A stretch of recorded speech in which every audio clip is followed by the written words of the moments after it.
Today's episode is brought to you by Mazars. SoundCartel. Okay, so you've struck upon a fantastic business idea and it happens to involve a new relationship with an enthusiastic and like-minded business partner.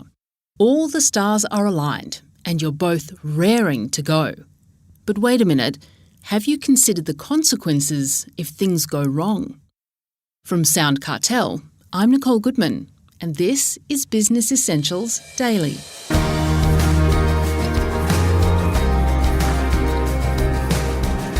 Someone who's seen the very worst in business partnership arrangements is lawyer Jennifer Irwin-Persson, founder and director of JIP Legal. Jennifer says there are many issues to consider. You need to plan carefully, have the right documents in place, and be prepared to ask the right questions before taking the proverbial leap. If not, the consequences can be huge. First, she tells Chris Ashmore why so many business people don't do their homework before jumping into any kind of business relationship.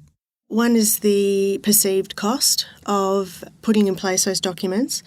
And when you're first establishing your business, you've got a myriad of competing interests for your cash. So I think that's probably first and foremost. And secondly, sometimes people forget that they're going into a relationship, and so they forget to stop and sit down and ask themselves the questions that they should be asking before they go into that relationship.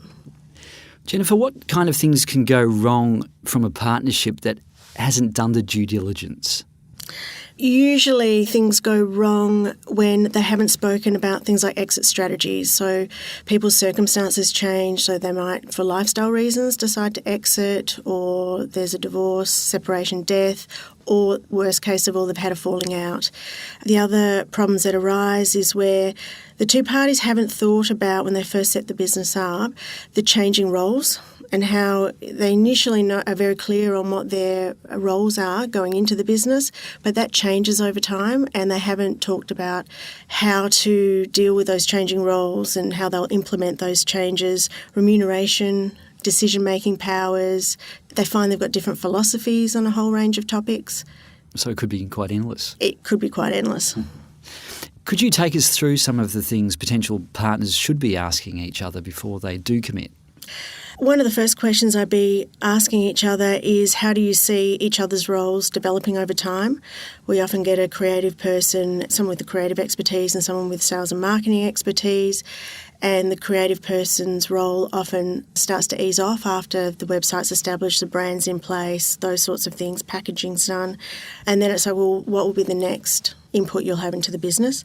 What your philosophies are around chasing overdue accounts, credit card usage. One of you might think it's perfectly acceptable to put the odd personal expense on coffee, lunch. The other person may have completely differing views, so no, it's absolutely just for business purposes. Remuneration's a big one. Are you going to draw minimal salaries and then put the profits back into the business, or your business partner might need cash flow to service his own personal needs, so he might have a completely different philosophy to you on that, so it's worthwhile discussing. Your decision-making powers, what do you need to collaborate on in terms of decisions, and what can you unilaterally decide? Signing authority on bank accounts is a massive issue and a big source of disputes. Succession planning, have you even thought about where the business is going to be in 5 years' time? Do you both have a plan for where you're headed with the business, and that needs to be discussed? Do you want to engage employees? A lot of businesses start up just the two of them, or just a few people. So what's your philosophy on engaging subcontractors and employees moving forward? How will you fund expenses if your cash flow is not sufficient? That's also a big source of dispute. Are you going to get bank finance, or are the business owners going to dip into their own pockets and use their own funds to pay for expenses? And you've got to consider things like, well, if you're going to take that course of action, what's going to happen if one of you is not in a position to fund their share of the expenses? So that's just touching on a few of the things that you should be talking about before you go into a business relationship together. Well, your potential business partner's financial situation would no doubt be a major consideration, but wouldn't business owners balk at such a sensitive topic and risk souring a relationship from the beginning? If you don't feel comfortable talking to your new business partner about their financial situation, I would not recommend you go into business with a partner. This relationship is like any other, and sensitive topics are going to need to be addressed and issues resolved from time to time. Good communication and listening skills are essential, and a good dose of emotional intelligence is also essential. Well, isn't it true a lot of businesses don't want to see the negative side of a potential partner as they really want to make things work? You would be surprised at the level of resistance I encounter when I first suggest that potential business partners sit down and have these frank discussions on the topics that I've already raised. So I always explain to my clients at that time that it's much better to have those tough conversations at the beginning of your business relationship. Identify where you're not on the same page, and that gives you an opportunity then to sit down together and find a compromise position which can be documented so we can go forward knowing that this is the arrangement that's in place. Or if you find you can't compromise and there's no way forward, then much better to find that out before you've actually gone and spent a lot of money, time and energy in setting up a business and having the wheels fall off. Okay, so you've found the perfect partner and decided to formalise things. How important is it to put everything in writing, and what needs to be clearly specified? I think it's one of the most important parts of establishing your business, and you really need to set aside funds to do it, because I can assure you from experience that if you don't put the time, effort and money into it in the beginning, when I say when, because it often happens more times than it doesn't, that when the wheels fall off, you spend tenfold what you would have spent in the beginning. So the important things for parties to clearly specify in their agreements are their exit strategies. So what will they do if they're exiting for lifestyle reasons? How are they going to protect the business if one of the partners is getting a divorce? What happens in the event of death? Then with that exit strategy, you also need to consider how we're going to value that share of the business that's being bought out and the process that you'll go through to put that into effect. Then you need to consider and document the roles and responsibilities of the various parties, both in the beginning and how they're going to evolve over time and how you're going to handle that process. You need to document your decision-making powers, carefully document your finances, how you're going to raise funds if you need to. Talk about bank signing authorities and how that will be handled and what do you do if there is a dispute going forward. Credit card policies. If it's a larger organisation, you need to consider your board composition and the powers that the board will have and any power to delegate authority. Resolution of disputes. It's good to have an effective resolution of disputes clause.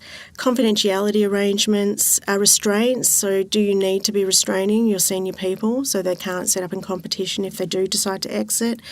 And any other shareholder obligations that you want to impose. Well, these are all the considerations and documentation before starting the business partnership, but what about during the relationship? Is it important to get legal advice through the duration? It is. I think if you put in place initial documentation, it will really help minimise the potential for disputes. But issues will always come up throughout the business relationship, and I think the best advice I can give is get advice early and don't let these issues deteriorate. So I think the most important thing for business partners is their communication and listening skills and having some emotional intelligence and not letting things fester, getting advice early. And what if you're already in a business relationship and you know it's a bad business relationship? What's your advice to go about ending it, or what can you do? I think the best advice I could give you is seek legal advice from a lawyer who's got a collaborative approach and find out what your options are. So the sooner you do that, the sooner we can work out what options are available to you and what strategies we can put in place. And that could be anything from how do we repair the relationship and get you back on track so you can continue, or how do we help you amicably exit the business. So my whole philosophy is about it's important to get you through that process as smoothly as possible, as painlessly as possible, and hopefully with the least amount of expense.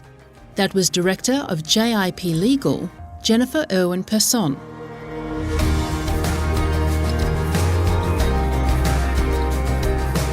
This episode of Business Essentials Daily is produced by the team at SoundCartel. Thanks for listening. I'm Nicole Goodman. We'll bring you more Be Daily tomorrow. Follow @BE Daily Podcast across social media and head to bedaily.com.au for more from the Business Essentials Daily podcast.